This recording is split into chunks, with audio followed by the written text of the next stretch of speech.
Hello, আসসালামু আলাইকুম বন্ধুরা, টেক্সটাইল প্ল্যানেটে আপনাদের স্বাগতম। আজ আমরা আলোচনা করব ইন্টারলাইনিং এবং লাইনিং নিয়ে। আমরা যারা গার্মেন্টসে পড়াশোনা করি এবং যারা আইই এবং প্রোডাকশনে চাকরি করি তাদের জন্য ইন্টারলাইনিং এবং লাইনিং বিষয়টি জানা অতি গুরুত্বপূর্ণ। তো আজকে আমরা ইন্টারলাইনিং এবং লাইনিং নিয়ে একটি ভিডিও দেখব এবং ভিডিও শেষে ইন্টারলাইনিং এবং লাইনিং এর মধ্যে পার্থক্য নিয়ে আলোচনা করব। তো বন্ধুরা চলুন আমরা সরাসরি মূল ভিডিওয়ে চলে যাই। বন্ধুরা, আমরা এখানে প্লাকেট দেখতে পাচ্ছি। এই প্লাকেট তৈরি করতে গেলে অবশ্যই ইন্টারলাইনিং ফেব্রিক ব্যবহার করতে হবে এবং নিচের প্লাকেটকে লোয়ার প্লাকেট, উপরের প্লাকেটকে আপার প্লাকেট বলে। ইন্টারলাইনিং ফেব্রিক ব্যবহার করার ফলে প্লাকেটের কাঠামো সুন্দর এবং শক্ত হয়। এই ইন্টারলাইনিং ফেব্রিকটি বডির সাথে অ্যাটাচ করলে গার্মেন্টসের আউটলুক সুন্দর আসে। এটি হচ্ছে ইন্টারলাইনিং ফেব্রিক। জেনারেলি এই ইন্টারলাইনিং ফেব্রিক নন ওভেন হয়ে থাকে। এর অপোজিট অংশে আঠা দেওয়া থাকে। এই আঠালো অংশটি ফেব্রিকের সাথে দিয়ে ফিক্সড করা হয়। এখানে ইন্টারলাইনিং ফেব্রিককে কলার আকৃতি দিয়ে ফেব্রিকের উপর বসিয়ে হিটসেল মেশিনের মাধ্যমে চাপ এবং তাপ প্রয়োগ করে ফিক্সড করা হচ্ছে। সেম একই প্রক্রিয়ায় প্লাকেটের ইন্টারলাইনিংকে কেটে ফেব্রিকের উপর বসিয়ে চাপ এবং তাপ প্রয়োগ করে ফিক্সড করা হয়।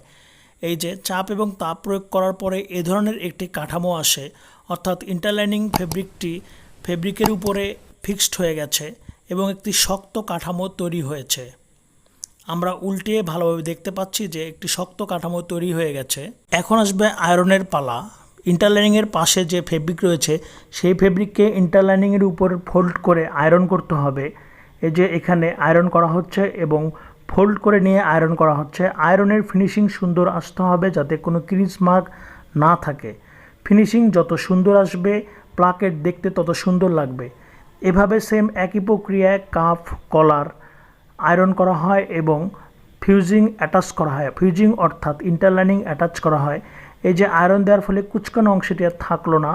আমরা দেখতে পাচ্ছি অনেক সুন্দর একটি কাঠামো তৈরি হয়েছে। এখানে আমরা একটি জ্যাকেটের বডি হ্যামের নিচের অংশ দেখতে পাচ্ছি, স্লিভের কাপ এবং পকেটের ওয়েল্ট অংশ দেখতে পাচ্ছি। এই তিন জায়গায় ইন্টারলাইনিং ব্যবহার করা হয়েছে এবং এই ইন্টারলাইনিং ফিউজিংয়ের মতো আয়রন দিয়ে চাপ ও তাপ প্রয়োগ করে অ্যাটাচ করা হয়নি। জাস্ট ইন্টারলাইনিং প্রবেশ করে সেলাই করে দেওয়া হয়েছে। একে সুয়েবল ইন্টারলাইনিং বলা হয়। এই যে কাপের এই অংশে ইন্টারলাইনিং প্রবেশ করে স্টিচ অর্থাৎ সেলাই করা হয়েছে। পকেটের ওয়েল্ট অংশে ইন্টারলাইনিং প্রবেশ করে স্টিচ করা হয়েছে। তাহলে আমরা ইন্টারলাইনিং দু ধরনের পেলাম। একটি হচ্ছে ফিউজিং ইন্টারলাইনিং, অপরটি হচ্ছে সুয়েবল ইন্টারলাইনিং। এটি হচ্ছে একটি ব্লেজার। এই ব্লেজারের পকেট, কাফ এবং উপরের ফোল্ড করা অংশে ইন্টারলাইনিং ব্যবহার করা হয়েছে। এখন আমরা ব্লেজারটিকে ওপেন করব। ব্লেজারটিকে ওপেন করলে ইনসাইডে আমরা একটি চকচকে ফেব্রিক দেখতে পাচ্ছি। এইটি হচ্ছে চকচকে সিল্কের ফেব্রিক। এই ফেব্রিকটি ব্লেজারের ভিতরে সেলাই করে অ্যাটাচ করা হয়েছে। এখানে কোনো ইন্টারলাইনিংয়ের মতো ফিউজিং অ্যাটাচমেন্ট নাই। এই ফেব্রিকটি হচ্ছে নন ব্রেদেবল এবং নন উইন্ড পাসিং, অর্থাৎ এর মধ্যে বাতাস পাস করতে পারে না। এর ফলে ফেব্রিক অর্থাৎ গার্মেন্টসটি গরম থাকে। Lining fabric oven, non woven দু ধরনের কনস্ট্রাকশনের হয়। অনেক জ্যাকেটের ইনসাইডে আমরা দেখি ভেড়া লোমের মতো এক ধরনের ফেব্রিক সেলাই করা থাকে, যাকে শেরপা ফেব্রিক বলে। এই শেরপা ফেব্রিক হচ্ছে নন ওভেন ফেব্রিক। এখানে আমরা একটি জ্যাকেট দেখতে পাচ্ছি। এই জ্যাকেটটিকে ওপেন করলে ইনসাইডে ভেড়ার লোমের মতো একটি ফেব্রিক দেখতে পাচ্ছি। এটি হচ্ছে non woven Sherpa lining fabric. এই ফেব্রিকটি জ্যাকেটের পুরো অংশ জুড়ে সেলাই করে লাগিয়ে দেওয়া হয়েছে। আমরা ভালো করে দেখি না, এই যে পুরো অংশ জুড়ে সেলাই করে লাগিয়ে দেওয়া হয়েছে। অর্থাৎ গার্মেন্টসের ইনসাইডে যে কোনো ধরনের ফেব্রিক যদি সেলাই করে লাগিয়ে দেওয়া হয় সেটি হচ্ছে লাইনিং। এবার আসছে ইন্টারলাইনিং এবং লাইনিং নিয়ে পার্থক্য নিয়ে আলোচনা।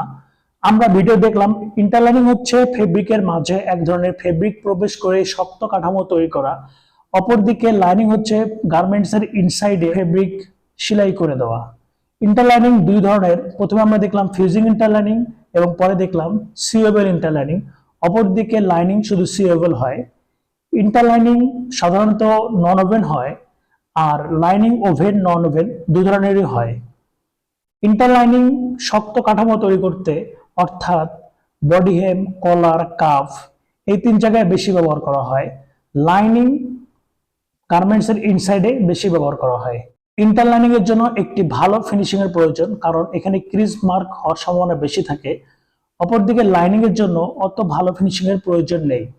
তো বন্ধুরা, আজ তাহলে এ পর্যন্তই। আমাদের ভিডিওগুলো আপনাদের কাছে ভালো লেগে থাকলে এবং এই ধরনের আরো নিত্য নতুন ভিডিও দেখতে চাইলে আমাদের চ্যানেলটিকে সাবস্ক্রাইব ও শেয়ার করুন। এর সাথে নতুন কোনো বিষয় জানতে চাইলে অবশ্যই আমাদের ভিডিওর নিচে কমেন্ট বক্সে কমেন্ট করে জানাবেন। ধন্যবাদ।